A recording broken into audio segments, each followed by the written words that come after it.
demostrado que aumentaba el metabolismo basal, por lo tanto mi cuerpo iba a funcionar mejor y más rápido. Para eso necesitaba nutrientes, que lo comentamos, y oxígeno.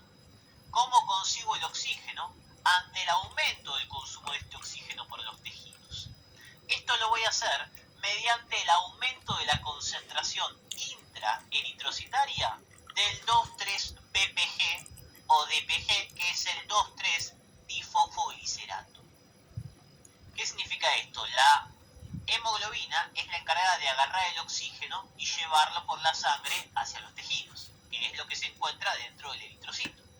Lo que voy a hacer ahora es aumentar este factor 2,3-DPG, que lo que hace es generar una disminución de la afinidad del oxígeno por la hemoglobina.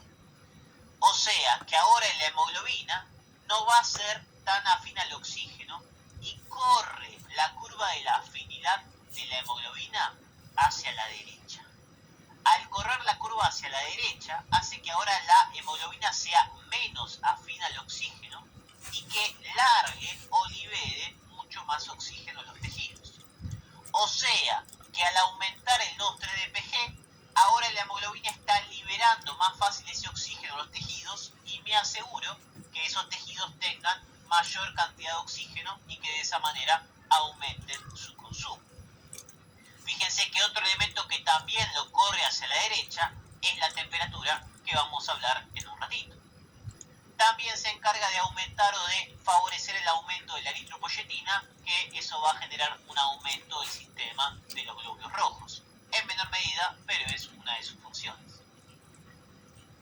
Y otro elemento que yo iba a necesitar es asegurarme que esos nutrientes y ese oxígeno llegue a los tejidos. Y para eso requiero la sangre. ¿Cómo me aseguro que esa sangre llegue a los tejidos? Esto lo voy a hacer aumentando las propiedades cardíacas, específicamente aumentando la frecuencia cardíaca. ¿Y cómo hago este mecanismo de acción para aumentar esta frecuencia cardíaca? Esto lo hago generando un upregulation heterólogo. O sea que aumento la sensibilidad de las catecolaminas o aumento los receptores para catecolaminas. Lo que hacen las hormonas tiroideas, que esta función es clave, es aumentar los receptores para catecolaminas. Específicamente en el corazón, los receptores beta 1. Si yo ahora te pongo más receptores beta 1, con la misma cantidad de catecolaminas vas a aumentar la función dependida del receptor. Por lo tanto, eso hace que me termine generando como consecuencia el aumento de la frecuencia cardíaca. Ojo, no es ella la que aumenta la frecuencia cardíaca, sino que las hormonas generan un aumento de receptores de catecolaminas y eso como consecuencia un upregulation heterólogo de receptores beta 1 de corazón me da como consecuencia este aumento de la frecuencia cardíaca. También tenemos funciones muy finas con respecto a la regulación que hace con diferentes genes cardíacos. Por ejemplo, pueden mejorar la cadena pesada de la alfa-miosina, que es una proteína miofibrilar del miocito, para mejorar esa contractilidad. Y también influyen en la relajación diastólica por el control de la expresión de la ATPasa sarcoplasmática dependiente de calcio, que es lo que se llama la cerca. Que esto lo que va a hacer es acelerar la recuperación diastólica. Son funciones ultra específicas, pero están asociadas más allá del upregulation heterólogo, sino a nivel de los genes, todas con el mismo fundamento: mejorar y aumentar la frecuencia cardíaca o las funciones del sistema cardíaco. De esta manera, al aumentar la frecuencia cardíaca, me aseguro que aumente la cantidad de sangre que llega al corazón y de esa manera pueda perfundir correctamente a los tejidos. Este upregulation heterólogo también puede afectar a otros receptores como son los beta 2 y generarme un aumento de la presión diferencial o de pulso, actuando, como decimos, sobre receptores beta 2 que están en los capilares, lo que me va a generar una vasodilatación de los capilares o una disminución de la resistencia periférica. Cuando hablamos de las presiones, yo tengo una presión sistólica, que es lo que se mide cuando los ventrículos del corazón se contraen, y es aproximadamente de 120 milímetros de mercurio. Mientras que tengo también una presión diastólica, que es cuando los ventrículos se relajan, que es de 80. O sea, una presión para llenar el corazón, diastólica, y una presión para sacar esa sangre del corazón, que sería sistólica.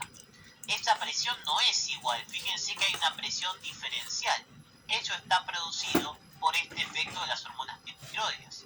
No tengo 120 sistólica y 120 diastólica, sino que tengo 120 sistólica y 80 diastólica. La diastólica es más baja por esta relajación del sistema de los capilares.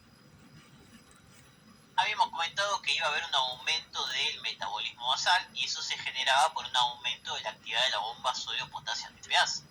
Así que las hormonas tiroides van a aumentar los requerimientos de ATP de mi cuerpo. ¿Cómo voy a conseguir ese ATP? Lo voy a conseguir aumentando la fosforilación oxidativa. Por lo tanto, estas hormonas aumentan la fosforilación oxidativa, que es la oxidación de nutrientes para conseguir, en este caso, el ATP.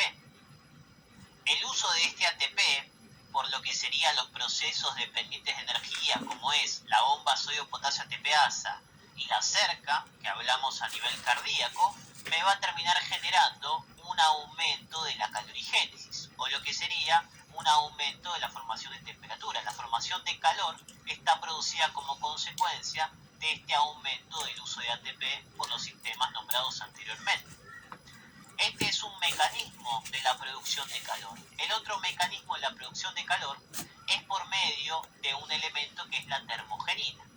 La termogenina es una proteína desacoplante que se encarga de generar calor en la grasa parda. ¿Qué significa esto de proteína desacoplante?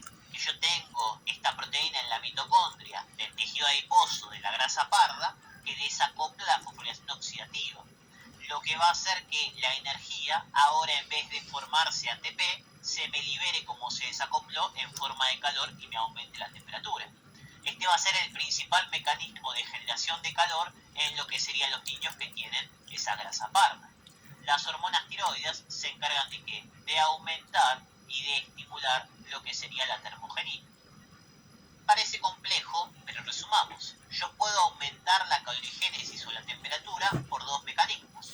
Un mecanismo no desacoplante, por medio del uso de la bomba sodio-potasio ATPasa y el cerca, o por un mecanismo desacoplante por medio de la termogenina.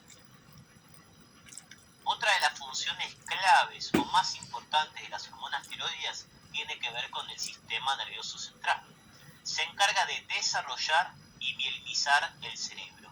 Fomenta la formación de las vainas de mielina y genera un correcto desarrollo a nivel de nuestro cerebro.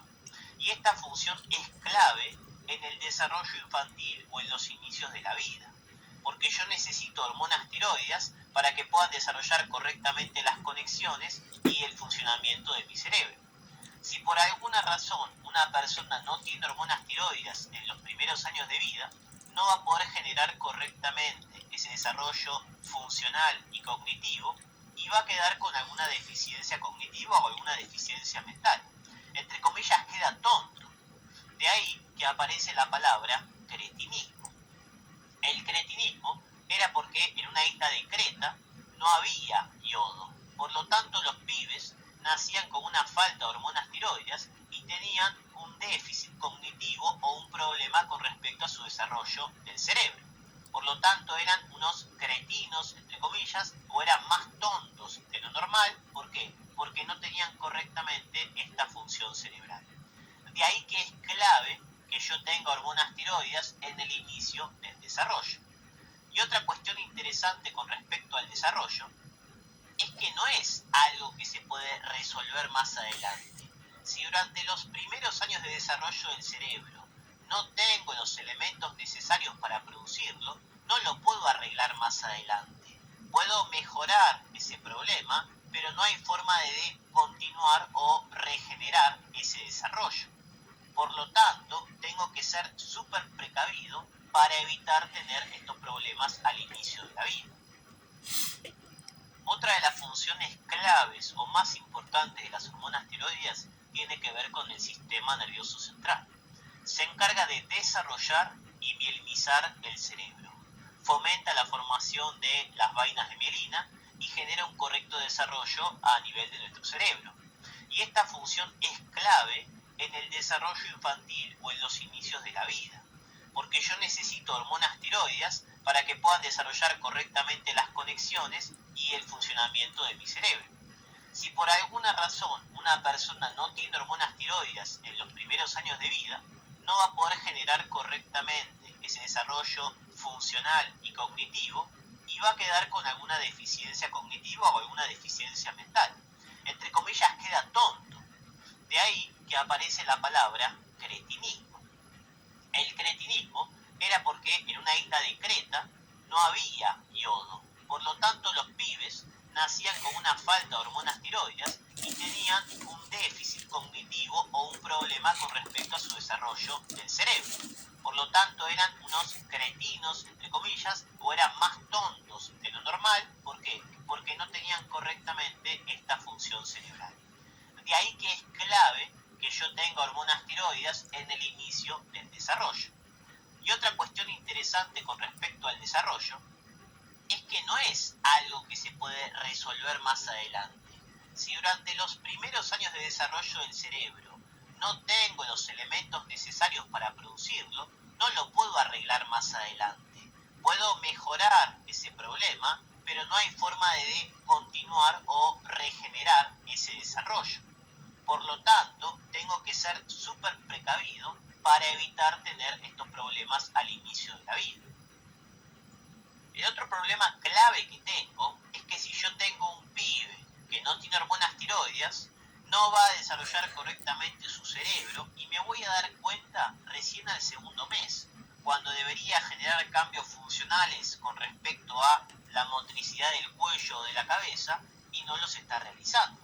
Por lo tanto, fíjense que voy a llegar súper tarde a ese diagnóstico y estoy perdiendo 2 meses clave en el desarrollo de su cerebro que nunca voy a poder recuperar. Por lo tanto, para evitar que se me pase esto y tener tanto problema, se genera un estudio que es la pesquisa neonatal. El bebé no se puede ir del hospital sin que se haga este test o esta prueba. La pesquisa neonatal, o el test del piecillo, que es como se llama en Brasil, es sacar una gotita de sangre del talón del bebé para poder generar diferentes estudios o evaluar diferentes enfermedades, que son todas enfermedades congénitas que generarían problemas en los primeros días de este bebé. Fíjense que estoy evaluando con esta gotita el hipotiroidismo congénito primario. Voy a evaluar cómo están las hormonas tiroides. Si yo veo que tiene las tiroides bajas, ese bebé se va con una hormona tiroidea y se resuelve el problema. De esa manera me aseguro que el desarrollo del cerebro se produzca correctamente en los primeros meses de vida. Obviamente que hay otras: fenilcetonuria, hiperplasia suprarrenal congénita, fibrosis quística, galactosemia o deficiencia de biotinidasa. Las hormonas tiroides también participan en el crecimiento óseo, principalmente a nivel de la pubertad. ¿Por qué? Porque en la pubertad estimulan a la IGF-1, que es un factor que se encarga de favorecer el crecimiento longitudinal de los huesos, o sea, el crecimiento de largo de los huesos. La IGF-1 actúa junto con la GH para favorecer este crecimiento óseo. Vamos a ver cuando veamos GH que la GH inicia el crecimiento y la IGF-1 lo mantiene. De ahí que si yo tengo una falla de hormonas tiroides, no voy a tener este aumento de la IGF-1 y no puedo mantener ese crecimiento longitudinal, por lo tanto tengo fallas disarmónicas. Y vamos a encontrar también que se encarga de aumentar la motilidad digestiva y el apetito. Se desconoce, por lo menos en la biografía, cuál es la razón de este aumento de la motilidad. Con eso terminamos el concepto de las funciones de las hormonas tiroides que afectan a múltiples tejidos y su mecanismo de acción, que es lo que más me interesa, cómo hace esa acción funcional en mi